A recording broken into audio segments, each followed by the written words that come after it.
Hello जी, अस्सलाम वालेकुम। कैसे आप सब? उम्मीद है जहाँ भी होंगे खुशबाश होंगे। मेरी दुआ है जहाँ भी रहें खुश रहें। तो जनाब आज मैं आप लोगों के लिए शामी कबाब की रेसिपी लेकर आई हूँ। इस बीफ शामी कबाब है और रिश्तेदार शामी कबाब ये होंगे हमारे। और कैसे मैं बनाऊँगी ये मैं आपके साथ आज शेयर करूँगी। और इसको जो है अपने बकरा ईद स्पेशल में जो है वो मेहमानों को बना के दावत में खिलाना है। जो बच जाए उसको फ्रीज़ कर लें, फ्रीज़र में रख दें तो बहुत मज़ेदार सी रेसिपी बनेगी। तो चले चलते हैं अपनी रेसिपी की तरफ। तो ये मैं कुकर में बना रही हूँ। तो कुकर में जो है मैंने जो है ना 3 टेबलस्पून जितना जो है वो मैंने ऑयल शामिल कर दिया है। और गोश्त जो है मैंने गाय का लिया है वो 2 केजी है। 2 किलो हम इसके अंदर लेंगे और ख़्याल रखिएगा कि इसके अंदर हड्डी वगैरह बिल्कुल भी ना हो और छिछड़े वगैरह भी ना हो, बिल्कुल साफ़ सुथरा हो। अगर चर्बी इसमें थोड़ी बहुत है तो वो उतनी परेशानी की वाली बात नहीं है, क्योंकि जब ये गल जाएगा फिर हम इसको जब कूटेंगे तो ये ना हो कि फिर आपको उसको साफ़ करने में टाइम लग जाए। तो शुरू में ही आप उस चीज़ का ना ख्याल कर लें। अदरक लहसुन जो है 3 टेबलस्पून जितना वो हम इसके अंदर शामिल कर लेंगे। और उसकी हमने इतनी बुनाई करनी है कि गोश्त जो है उसकी स्मेल भी ख़त्म हो जाए और ये बिल्कुल ऐसे हो जाएगा जैसे आप कहेंगे कि ये रोस्ट हो गया है। तो जब रोस्ट हो जाएगा और ये बिल्कुल ड्राई हो जाएगा, जैसे आप देख सकते हैं कि मैंने इसको अच्छे से जो है सुरख कर लिया है। अब मैं इसके अंदर जो है ना वो 1 लीटर जितना जो है वो मैं पानी लूँगी और इसके अंदर शामिल कर दूँगी। और हम इसको तब तक पकाएंगे कि ये गले ना। तो मेरा जो है ना 30 मिनट मैंने लगाया था कुकर में, तो ये परफेक्ट जो है ना गोश्त गल चुका था, क्योंकि इसमें थोड़ा तेल भी चला गया है। तो जब भी गोश्त को जल्दी गलाना हो तो उसमें 1 से 2 टेबलस्पून वैसे भी अगर आप ऑयल डालकर उसको गला लें तो ये जल्दी से आपका गोश्त गल जाएगा। तो अब माशाल्लाह से 30 मिनट जो है वो हो चुके हैं। मैंने इसको निकाल दिया, गोश्त हमारा गल चुका है। और चने की दाल को मैंने जो है ना 4 घंटे के लिए भिगोने के लिए रख दिया था, ताकि ये अच्छे से जो है हमारी दाल जो है वो फूल जाए। उसको मैंने धो लिया था। और ये दाल जो है वो 1 किलो है, तो यानी गोश्त 2 किलो था, दाल 1 किलो है। तो टोटल जो हमारे शामी कबाब बन रहे हैं वो 3 किलो के बन रहे हैं।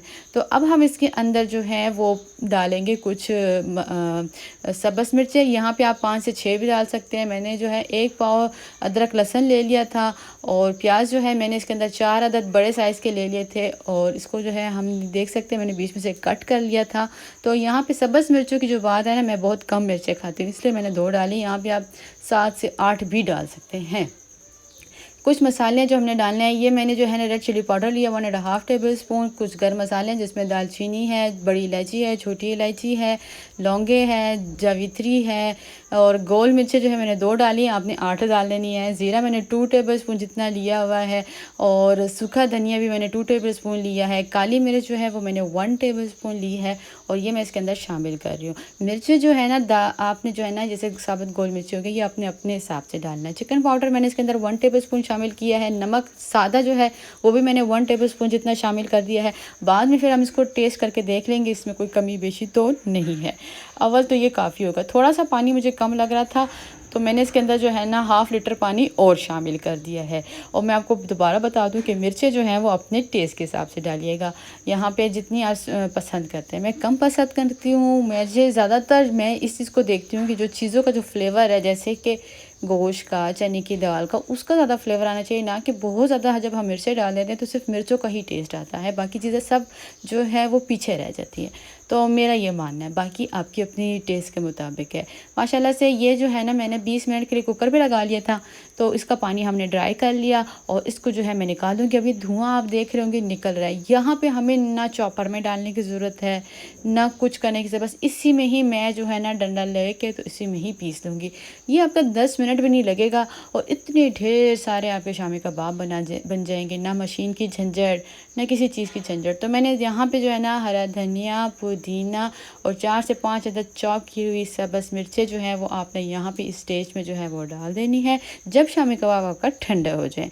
गर्म में आपने नहीं डालना, फिर यहाँ पे इसका कलर जो है वो डार्क हो जाएगा, जिस चीज़ का आपने ख्याल रखना है। अब हम इसको जो है अच्छे से जो है वो मिक्स कर लेंगे। अभी ये थोड़ा सा अभी भी बहुत ज़्यादा जो है ठंडा नहीं हुआ। जैसे ही बहुत ठंडा होगा ना तो ये बिल्कुल बहुत सख्त थोड़े से अच्छे हो जाएंगे। अभी ज़रा से आपको सॉफ्ट नज़र आ रहे होंगे। तो ये जो है ना अभी गोश्त की वजह से जो है इतने रेशेदार किस्म के ये शामी कबाब बने थे, बहुत ही मज़ेदार किस्म के। तो अब इसकी टिक्कियाँ बना लेते हैं। तो माशाल्लाह से मैंने सारी टिक्कियाँ जो है वो बना ली, कुछ मैंने थोड़ी सी बाँट भी दी और कुछ फ्राई कर रही हूँ मैं। साथ साथ फ्राई करने के लिए मैंने क्या किया था कि ये कुछ मैंने कहा कि कुछ साथ साथ 2 रोटियाँ और एक कुछ साथ साथ बाँट भी दूँगी मैं।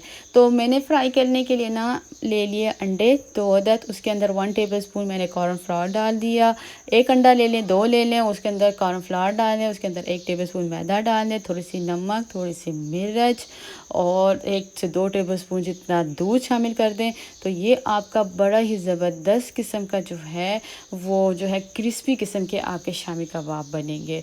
तो मेरे चैनल को लाइक ज़रूर कीजिएगा, सब्सक्राइब कीजिएगा, बेल आइकन को दबाना मत भूलिएगा ताकि मेरी नई आने वाली रेसिपी आप तक पहुंच सके। पसंद आए तो अपनी फ्रेंड्स में, फैमिली में ज़रूर शेयर कीजिएगा। मुझे ज़रूर कमेंट्स कीजिएगा कि आपको मेरे ये शामी कबाब कैसे लगे और ईद पे जब आप बनाएंगे तो फिर मुझे ज़रूर बताइएगा। तो इंशाल्लाह जल्द हाज़िर होंगी एक नई रेसिपी के साथ। दुआओं में याद रखिएगा। अल्लाह हाफिज़।